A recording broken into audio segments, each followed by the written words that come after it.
Hey all, Ron here from Military Images Magazine with a new episode of Life on the Civil War Research Trail. I want to start this video by talking about my journey as a collector. It began quite a while ago when I was a teenager at flea markets and garage sales and antique shops in New Jersey. Early on, I became interested in Civil War soldier portraits. Identified soldiers were always of interest to me, and pictures of soldiers wearing interesting uniforms and weapons and all of that. And so that became my focus. Always in the back of my mind, I had hoped that someday, as I'm shopping the various flea markets and other places later on, mail order catalogs, and later on the digital world, I thought I might find an ancestor. Well, someday I might find an ancestor. Well, someday has come. Last week I added this photograph to my collection. It's a fairly simple head and shoulders portrait, a vignette image on paper, a carte de visite of a Union officer, and his name is Thomas Vincent Coddington. Thomas and I share a common ancestor. His name is Benjamin Coddington. His life dates are 1680 to 1753. He was born and raised in the British colony of New Jersey. Some of Benjamin's descendants wound up staying in New Jersey, where I was born. Others eventually settled in Ohio, where Thomas here was born in 1833. He remained in Ohio up until the beginning of the war, was a farmer just north of Columbus in Marion County. He had a wife and two children at the time in 1861 when he enlisted as a corporal in the 54th Ohio Infantry. He stayed in the Company F with Company F of the regiment. Their first major battle was Shiloh, where the regiment suffered heavy casualties. And the research that I did tells me that he survived without injury.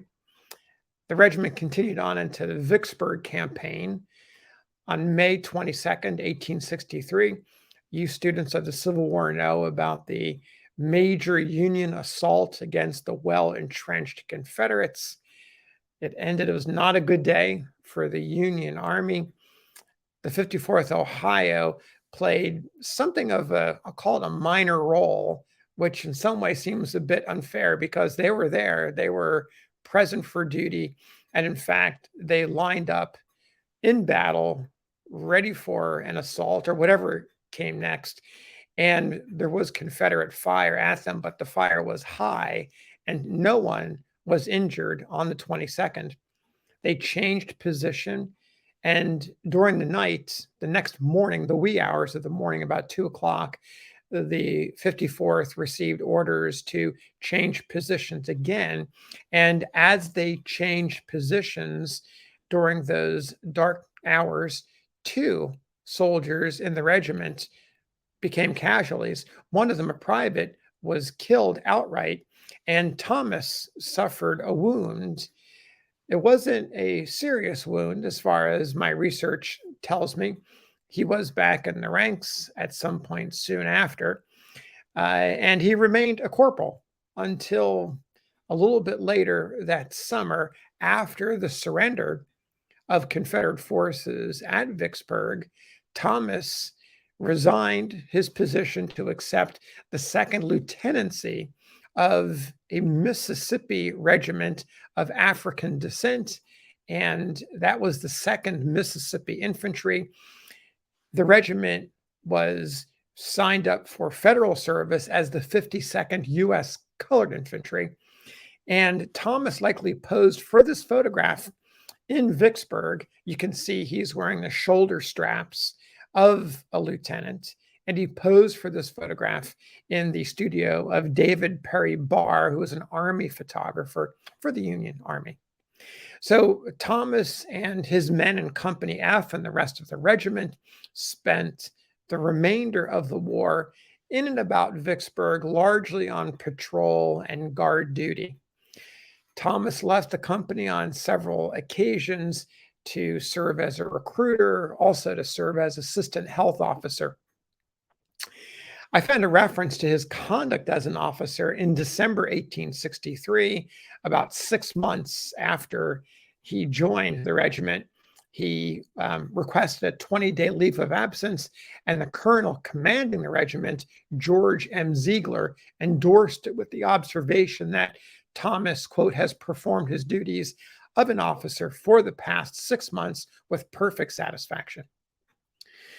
Thomas got his leave of absence, likely went home to visit the family, and then returned only to resign in January of 1865, just a few months before the end of the war, giving his reason for his resignation on account of personal affairs.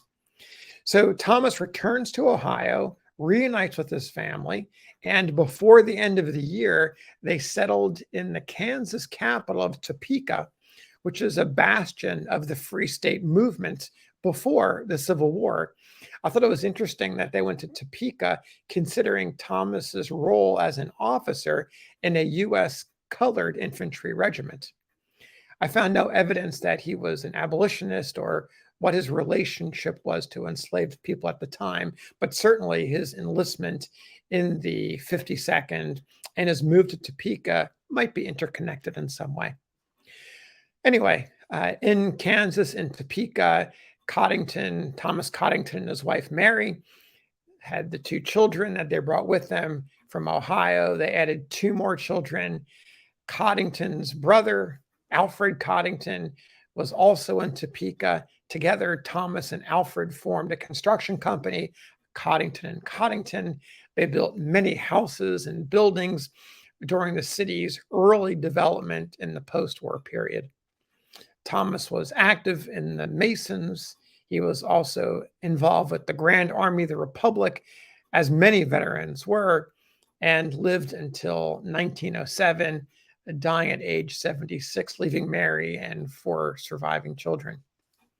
So there you have it, the story of Thomas Vincent Coddington, my ancestor. I got to tell you, when the image came in yesterday in the mail, I was just awestruck by it, and to be able to hold the image in my hand and to think that at one point in time my ancestor had touched the image really sent a thrill through me.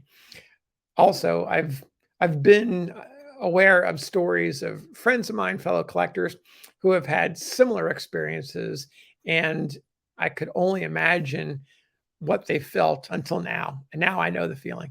So that's today's story. We'll see you again on a future episode of Life on the Civil War Research Trail.